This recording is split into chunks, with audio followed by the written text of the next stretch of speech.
Et salut, ici Tabib et Nat pour cette brève jeu de société du mois d'octobre.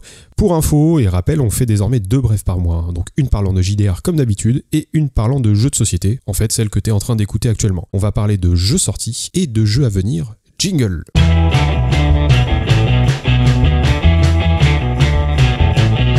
Et on débute avec les sorties qui nous ont marqué ce mois-ci et je vais laisser la parole à Nat pour son premier jeu.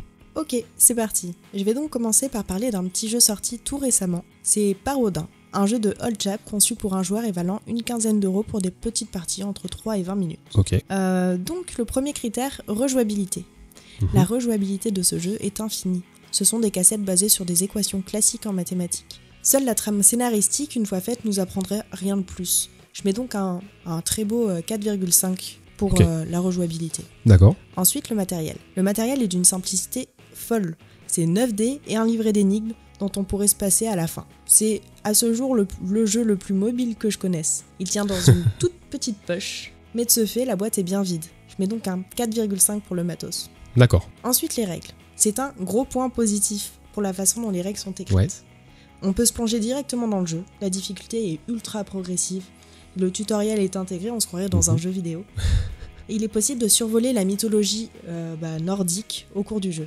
En plus, il révèle une variante multijoueur très intéressante. D'accord. Je mets donc un 5. C'est pour ça que tu trouves que la rejouabilité est intéressante en fait. Parce que moi je pensais que comme c'est des casse-têtes, enfin plus ou moins un casse-tête, peut-être qu'à la fin c'est terminé, mais d'accord. Le mode multijoueur est vraiment hyper intéressant et ensuite il y a un mode aléatoire. Ah, cool. Et dernier critère, la hype. Ma hype n'est venue qu'après avoir ouvert la boîte. D'accord. Et en fait, après avoir testé le jeu, vu que je suis pas passionnée par la mythologie du tout, mais c'est mon amour des mathématiques et des casse-têtes qui a joué pour aimer ce jeu. Ok. Donc je mets 4,5 en hype, ce qui nous donne une magnifique note de 18,5. Donc si vous l'avez pas encore, il faut absolument que vous sautiez dessus. Eh bien, évitez de sauter dessus au sens strict, bien sûr, parce que c'est une toute petite boîte assez fragile. Bien, une belle note pour ce petit jeu de hold chap. Et du coup, je vais continuer avec Orbis des Space Cowboys, qui est sorti le 5 octobre dernier, qui est un jeu de pose de tuiles et de gestion de ressources, jouable de 2 à 4 joueurs dès 10 ans, pour des parties d'environ 30 à 45 minutes. Il va être plus ou moins à mi-chemin entre un Azul et un Splendor, pour faire simple. Allez, sans plus tarder, je passe à l'évaluation du jeu. Et je commence par la rejouabilité, qui est un très bon point pour le jeu. Très différent selon si t'es 2, 3 ou 4 joueurs en plus. Je trouve qu'il y a un gros potentiel tactique et de belles combis à faire si t'accumules suffisamment de parties. Je lui attribue un bon 4 sur 5. Côté matos, je ne suis pas très emballé. Le jeu ressemble pas mal à Gaïa, visuellement parlant, notamment les tuiles, ce qui lui donne un look assez différent du pitch et de l'aspect de la boîte, parce que bon, le pitch du dieu qui crée l'univers, moi ça me fait penser à un jeu plutôt gamer à la base. Je trouve le vide de la boîte et l'absence de rangement franchement pénible. Selon si t'es 2 ou 3, tu dois retirer certaines tuiles avec un tout petit symbole blanc ou violet. Donc déjà que t'y vois que dalle, tu dois en plus te taper le tri en début de partie. C'est vraiment chiant, vraiment, mais en raison du matos solide et plutôt bien fichu, je lui attribue quand même un 2,5 sur 5. Alors les règles sont propres, très propres même, le jeu fonctionne très bien, il y a de la tactique, de la réflexion, de la profondeur, mais perso j'ai trouvé que ça n'avait aucune saveur en fait. C'est pas à cause de l'interaction indirecte entre les adversaires, dans Splendor ça marche plutôt bien, mais c'est juste qu'en jouant à Orbis j'ai eu des sensations très similaires que lors de parties d'Azul, Splendor, Century, Gaïa, King Domino, Queen Domino, enfin je pourrais t'en citer plein.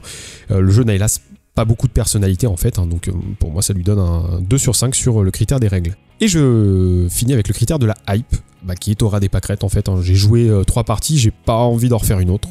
Ça me fait l'effet d'un McDo. 15 minutes après, j'ai oublié le goût que ça avait en fait. Donc attention, je précise bien, les mécaniques de jeu sont propres, elles sont bonnes même. Le jeu est bien équilibré, il s'adresse vraiment à des types de joueurs et de joueuses très différents. Mais en ce qui me concerne, je suis vite passé à autre chose. 1 sur 5 en hype pour moi, ce qui donne un total de 9,5 sur 20 pour Orbis. Et passons désormais à notre jeu en commun. Un petit jeu de plan B Games qui s'appelle Riff. Un charmant petit jeu de coraux, de placement et d'optimisation pour 2 à 4 joueurs dès 8 ans et pour des parties de 30 à 45 minutes. Et on passe directement à l'évaluation. Nat, je te laisse commencer. Ok, très bien. D'abord la rejouabilité. Ouais. Je suppose que la rejouabilité est très grande. Les combinaisons ont l'air très nombreuses, les stratégies hyper différentes. Mais je trouve que le hasard pousse à revoir sans cesse sa stratégie et lui, il est très très grand aussi. Donc je mets un 4 sur 5. Ok. Alors pour moi, c'est un 4 sur 5 aussi.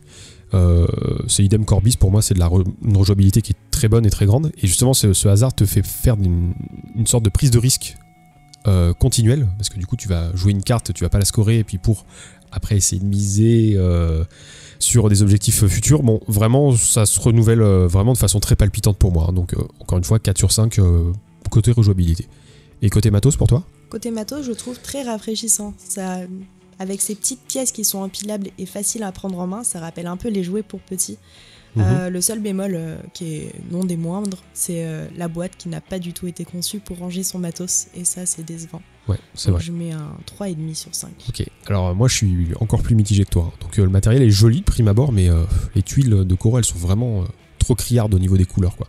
Par rapport à la boîte qui présente des tons de couleurs un peu plus agréables à l'œil. Bah c'est dommage, parce que le matos se clip bien en fait quand tu fais des tons, c'est assez solide, hein. Mais en plus à l'intérieur de la boîte, bah en fait t'es obligé de mettre les plateaux individuels en biais pour les ranger correctement, c'est pas très bien optimisé. Un petit 2 sur 5 pour moi. Et les règles? Les règles, je les ai trouvées très faciles à prendre en main. Suffisamment bien expliquées pour pouvoir se lancer en moins de 10 minutes. Ouais. Après, c'est toi qui as lu les règles, donc du coup, tu me les as bien expliquées. Merci. Et on a pu, après ouverture de la boîte, se lancer dans une partie endiablée super vite, donc pour moi, c'est du 5 sur 5. Ok, 5 sur 5. Et bah moi, pour moi, c'est très très très positif aussi. Une excellente profondeur de jeu, beaucoup de réflexion, hein, malgré que le jeu te fasse penser à un jeu familial, mais en fait, c'est pas vraiment ça. Tu mets des gosses de 8 ans autour du jeu, ils vont pas comprendre grand chose je pense, hein. Malgré tout l'interaction reste indirecte, mais c'est quand même plaisant de se triturer les méninges à plusieurs autour de la table à faire la meilleure combo, la meilleure optimisation, etc. Seul hic, la règle au niveau de l'écriture elle est un poil confuse, hein. Bon bah Plan B avait déjà fait la même chose avec la version 1 d'Azul, là c'est un peu moins fort mais c'est tout de même un poil embêtant quand même, donc je lui mets que 3 sur 5. Et la hype, si chère à notre compagnon Pérénors. La hype.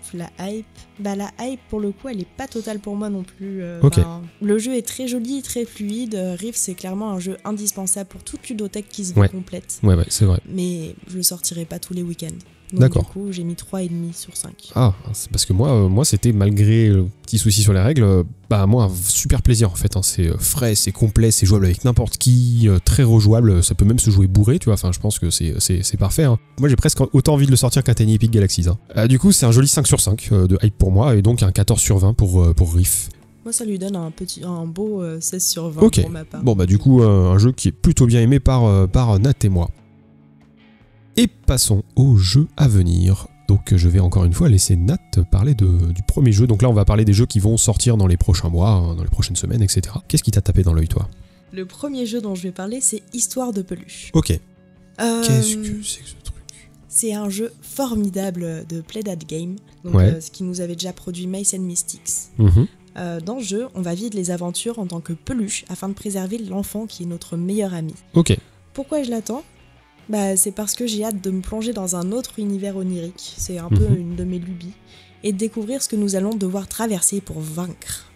Et il va arriver normalement un peu avant Noël, et autant vous dire qu'il est déjà sur ma liste pour le petit papa. Pour le petit papa Noël. Du coup, moi je reprends la main avec un petit jeu pour lequel j'ai une hype à 25 millions. Art of War par Igari. Alors non, pas la petite boîte noire qu'on connaît tous et toutes, mais sa version collector. Bref, c'est un petit jeu extrêmement riche, d'une profondeur bien plus grande que pas mal de grosses boîtes. Le jeu était en financement sur Kickstarter, mais des boutiques ont choisi d'y participer et auront une petite quantité de boîtes que vous pouvez bien entendu réserver ou acheter d'avance. Et tâchez de le faire vite, hein, parce qu'il y a deux raisons à ça. D'abord, le jeu est vraiment très très cool quand on a une boîte par personne, et en plus, il sera en rupture définitive après ça a priori, alors jetez-vous dessus. Donc le jeu doit arriver normalement avant Noël dans les boutiques en question. Et si vous vous demandez où l'acheter, voici une carte des boutiques ayant participé, et on va balancer un lien dans le descriptif bien sûr. Et ton deuxième jeu? Parce que les peluches c'est pas mal, mais t'as vu autre chose? Le deuxième jeu dont je vais parler, oui, bien sûr j'ai autre chose. Ça va être Dicium. Ah, Dicium qui sort très prochainement. Très prochainement. Du 4 en 1, c'est 4 jeux dans une boîte. Ouais. Je sais pas si vous vous rendez bien compte, mais 4 jeux avec des univers complètement différents, tournant autour du même système, je trouve ça super ouf en fait. J'ai déjà testé le jeu de course et le jeu de samouraï. D'accord. Et j'ai qu'une seule hâte, c'est de tester les deux autres. Donc du coup, je veux voir ce que ça va donner. Et dessus, je suis très confiant. Ouais, c'est pas mal. Paraît-il que certaines boutiques commencent à recevoir des boîtes de démo un peu en avance. Donc il est possible d'aller le tester, probablement. Et moi, mon deuxième jeu, c'est... Bon, moi j'ai un petit problème. Hein. Si vous écoutez ce podcast, j'ai un petit souci avec les jeux historiques. Hein. J'ai du mal à ne pas les acheter. Et ça sera probablement le cas pour Pandémique, la chute de Rome, dont l'arrivée en boutique est annoncée pour la fin d'année, avec des guillemets, parce que c'est pas du tout sûr. Hein. Alors côté mécanique de jeu, on est sur un truc assez connu, les maladies sont remplacées par des barbares, sauf quand on pourra, en les convertissant, au lieu de les soigner, les retourner contre les autres envahisseurs. On pourra fortifier des villes, taper sur la tronche à des envahisseurs à coups de dés, et le jeu va se voir doté d'un mode solo qui semble bien rude. Un bien beau jeu en perspective pour moi, je pense qu'il est sur ma liste aussi pour le Papa Noël. et j'ai qu'une hâte, c'est qu'ils sortent. Et donc c'est désormais la fin de cette brève jeu de société du mois d'octobre. Si tu entends dire ça, c'est que t'as écouté jusqu'au bout, alors merci beaucoup.